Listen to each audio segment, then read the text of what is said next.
Hi friends, welcome back to our channel. What are we going to draw and paint today? A polar bear wearing a Santa hat because it's almost Christmas. Yay! Before we start, we're going to do some fun techniques with wet and wet. That's a watercolor technique. And so each of us has a little test card right here, just a practice sheet of watercolor paper. And so before we start though, let's talk about our supplies. We've got cotton watercolor paper. Now, if you want to get the same results that we're going to be getting, use cotton watercolor paper because it just works the best. This is Fluid 100, which is the cheapest one out there. And so there's definitely affordable options. We also have water jars, watercolor paint, and I have white gouache today for some snow effects at the end. We have Sharpies. We each have a size 8 watercolor round brush, and we each have a pencil. And I've used some washi tape to tape down our sides so we have some nice borders at the end. All right, but before we start, I want to show you guys some cool techniques that we're going to do with wet and wet for some snow. It's called blooms. I'll show you an example on another painting that I did earlier this week of a polar bear. You can see these cool effects in the painting where it almost looks like the paint just exploded like fireworks, right? Those are called blooms, and you can achieve that effect when you drop clean water onto damp paint. So I'm going to show you what I mean by that. So these are the paint colors we're going to use today. You just need red, some sort of blue. We have this turquoise blue and an indigo color, which is a really dark blue, and that's probably mostly what we'll be using today. And to show you an example of my blooms right now, I'm going to dip my brush in the clean water. So get your brush soaking wet and then grab some paint. I'm going to take the indigo color and just paint it on your test card, okay? Make sure there's no puddles or pools. Then remove most of the water from your brush by blotting it on a paper towel. And while your paint is still wet, you can see it's still wet because it looks kind of glossy, right? Take a dip of your water and just dab it on your painting. Dab it on the paint. That looks great. Look at how the paint explodes. Isn't that super fun? It kind of looks like a firework exploding in the sky. Now this only works when your background paint is still wet. So that's why we did a practice run first. All right, let's set that aside. And we're going to draw on our polar bears next. Grab your pencil. Now our polar bear is going to be standing up and waving. He's adorable. We have a picture in front of us from Unsplash. These are free images that artists can use for reference. I'll include a link in the description below so you guys can download it and follow along. And we just added the hat. We're going to add the hat, yeah. We could not find a photograph of a polar bear wearing a Santa hat. While waving. While waving. What did the polar bear eat after the dentist fixes his tooth? The dentist.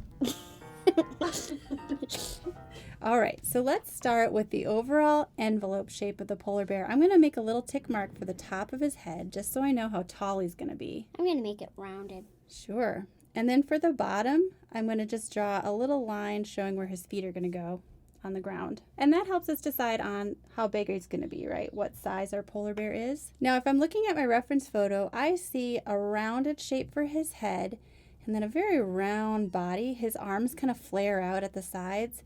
Let's ignore the waving hand for now and just draw it without that. Can you draw super lightly? Because we might need to erase some of our lines, okay? For the fur. Yeah. So just draw, imagine an envelope shape around his body. Make his arms flare out a little bit and then come down. And his head is pretty fat if you look at the reference photo, right? That's good. That's a nice fat head. That's perfect. And then make his arm flare out a little bit on the right. Maybe not quite that fat. Yeah, that's better. And then it pretty much straight comes down to the ground where his legs are. Yeah. And then on the other side, we can draw a shoulder like that. And then his arm comes in this sideways smiling face. We're going to draw his armpit like that. And then let's draw his paw. It's kind of shaped like a circle. And then his arm comes in towards his body, like a giant mitten. It's almost like he's holding an oven mitt. Such a fat little paw.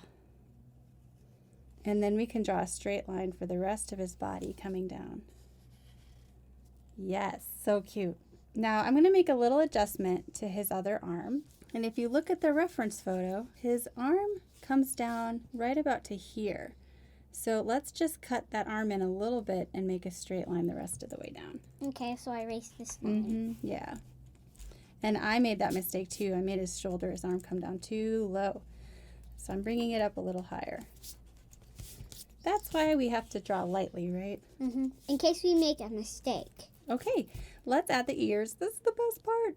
Draw on the left side first, a little hill in the shape of a bear ear, and try to make them the same size. So cute. You already drew the little line in the middle. There we go. It's really cute. And then for the other paw, it's just like another oven mitt. Look at that. It's just a curvy shape for his foot. And then you can draw the little toes. Very good. Now let's add the paw print inside of his hand, or the paw pads. We're going to start with the big pad. It looks like a black frowny face. Right now, this looks like a puppet going, whoa. It kind of looks like a Band-Aid on his paw. A Band-Aid, that's another good comparison. It's kind of funny. Then let's add 4 little circles for the paw pads, the toe pads. Okay, the next thing we're going to do is add the bottom feet. So just do a little curve, another frowny face for his toes, his big feet. I made that one too small.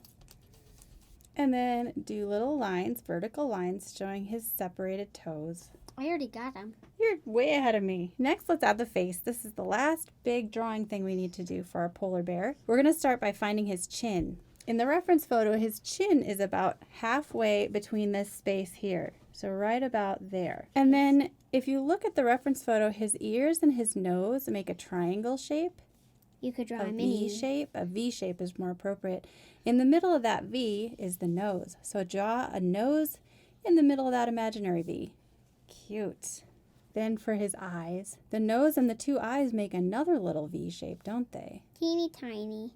They're pretty small, much smaller than the nose. And then you can make him smiling. Draw a straight line down from his nose so it looks like a tree, and then draw 2 smiling shapes. He looks adorable. Now, if you really want extra credit and go above and beyond, you can add fur texture to your polar bear. What I'm going to do is erase some of those lines on the outer edges and make them fuzzy. And to do that, you just take your pencil and you go out and in, out and in, out and in. And you can do it quickly and make short little marks like that. And it just helps the edges look like fuzzy fur. We don't want him to look like he's made out of concrete. So with my pencil, I'm just adding little dash marks to show the shape of his fur. Once you're happy with your drawing, you can do your Sharpie outline. The nice thing about using a Sharpie to outline your drawing is that the watercolor doesn't disturb it or blur it at all. It stays put, and it really helps you see where your drawing is.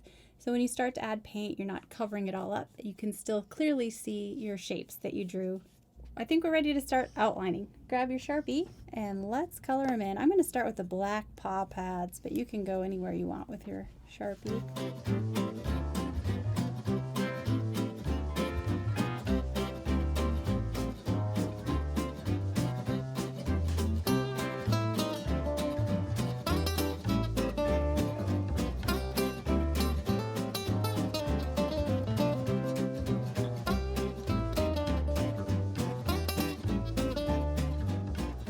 You know what we forgot to draw on?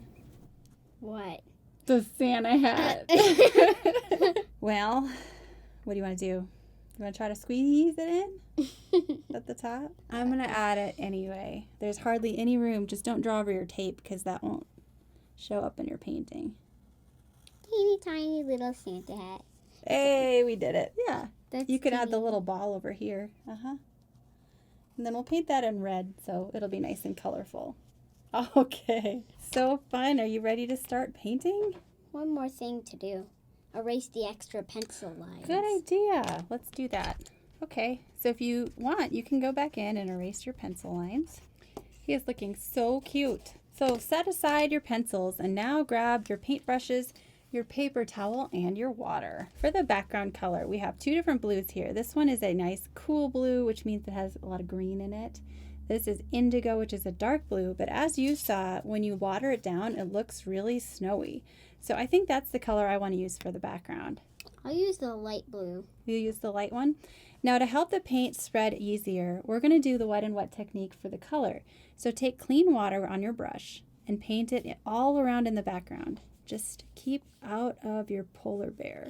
So by pre-wetting the background like this really helps the paint flow and disperse evenly and smoothly across your paper. If you paint directly on dry paper, it just kind of stays where you put it, and it can form hard edges and not be very snowy or soft looking. So that's why we're pre-wetting our paper. Now, remove any excess water. You don't want big puddles on your paper. It needs to just be glossy when you look at it sideways. So you can use your brush to kind of scoop any extra water off and dab it on your paper towel. Are you ready? Is your background nice and glossy, wet? Grab some paint. I'm going to take my indigo color. Swirl it around on the palette so it's not so dark with a little bit of water first. And you could do the same with your turquoise blue. That's what you want to use. Now take your brush and use the flat side of the brush or the belly side of the brush and just smash it down into the background to paint quickly. Try to stay outside of the polar bear's edges, but you can use quick, loose brush strokes. They don't have to be perfectly all the same. I'm painting the ground that color too. Now this is important with timing. So my background is still damp. I don't want it to dry out too soon or I'm going to miss the opportunity to do blossoms. Because if it's too wet, the blossoms will just make puddles and they won't look like pretty snowflakes. And remember to hold it close to the end of your brush. Oh, right. Then I have more control. Exactly. Now push it in towards the Santa hat without overlapping. That's good. Staying in your lines. It's easy if you paint slowly. Now I'm going to start my blossoms because I'm going to miss my timing if I don't. And I'm just going to drop water right onto the paper. Now you need to let yours dry just a little bit first before you do yours. Right now I'm looking at it and there's kind of puddles, so it's a little too wet still. So just let it dry a little bit. See how it's kind of buckling and bubbling up, but still glossy? That's how I know it's ready for the blossoms. You could probably do some here. That looks dry enough. It takes practice to get the timing right on these effects. Make sure it's just enough water that the tip of your brush is wet. It's not soaking wet. Those look pretty. Great. Great blooms. That's too many. It's just I wanted to. I know, you just want to do all the blooms. Really snowy. It will look so snowy. Those look fabulous. Let's let that dry, but while it's drying, we can actually start painting our polar bears. What did the polar bear eat for breakfast? Icebergers.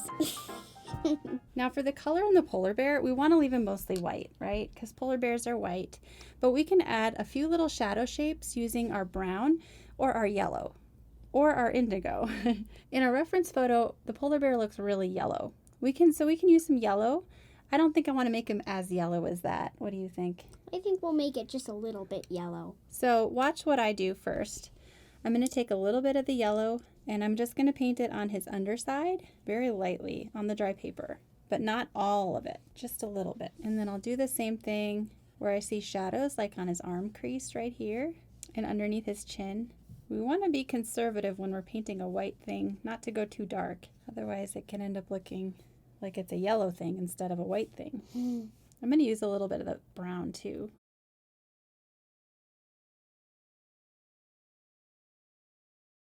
Now you can also take the tip of your brush and make fur with it, like that. Oh, so that's what you meant. Fur can be tricky, but it's so much fun.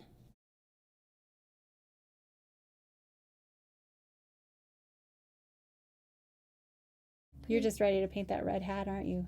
I just want to. Okay.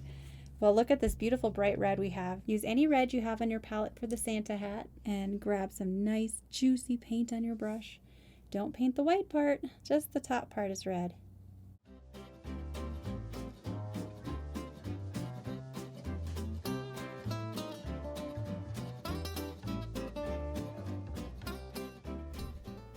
Oh my goodness, they are so cute. Good job on your polar bear. I love him. So we got really excited and removed our tape, but we forgot to add snow. So we're going to add a little bit of snow using our white gouache. You can use any white paint you have, even a white gel pen or something like that would work.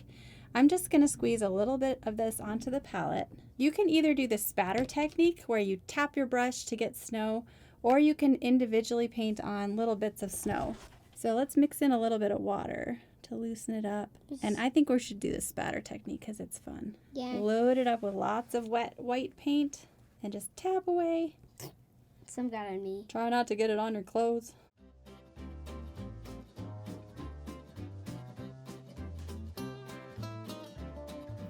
I have an idea. Take a bit of that blue and add a bit of white. I think I'm gonna make it a little snowman.